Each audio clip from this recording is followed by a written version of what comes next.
Jæja Þorgeir, nú erum við staddir í Helsinki, höfuðborg Finnlands og ætlum að senda hérna út. Já, með rautt nef í nefjunni hér, menn með ekki taka þessum myndum sem típiskum finnskum myndum, því að hér á sumrin mjög fallegt og reyndar fegurðin hér að finna í húsagerðarlistinni. Já.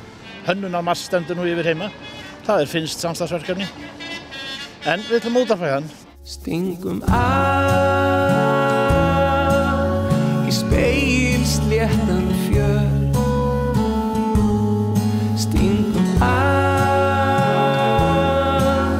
smá fjölskyldu hjöll.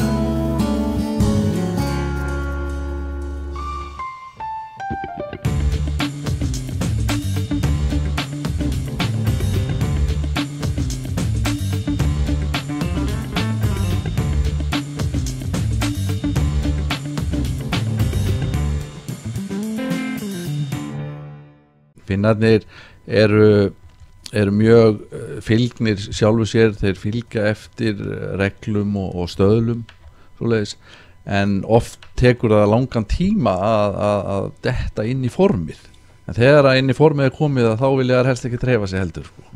Og fylgja því mjög vel. Við höfum náttúrulega fundið það mikið í okkar business að það sem mikið staðla og Finnarnir mjög góður í því. Maður getur algjörlega treyst því að þeir geri það sem þeir eiga að gera. Þeir eru hlýðnir og öryggir og þeim líður best þannig sko. Þeir eru ekki svona eldgoss og sprengjur eins og við getum verið sko.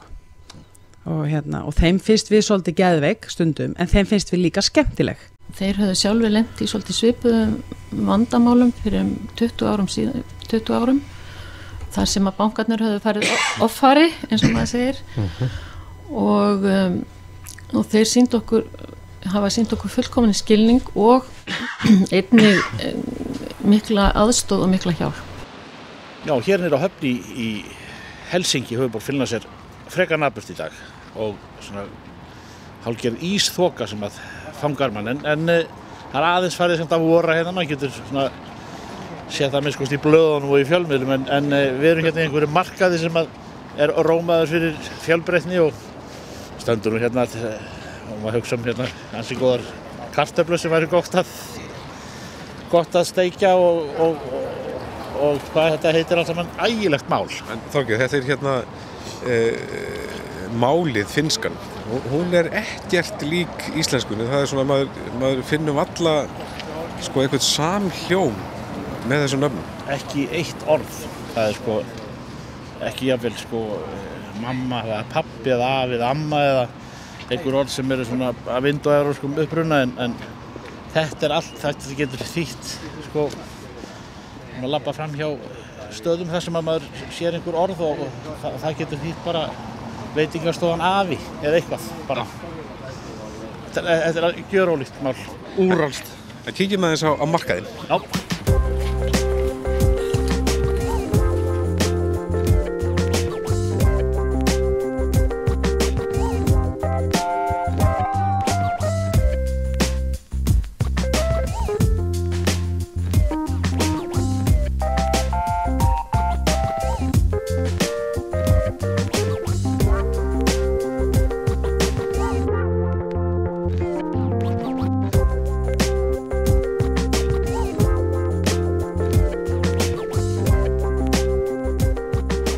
Hér mikill uppgangur.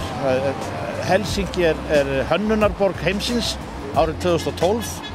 Gríðarlega mikið af listsýningum og það þess að vænta að þetta eflist Ísland og Finnland þegar við erum að tala hönnun.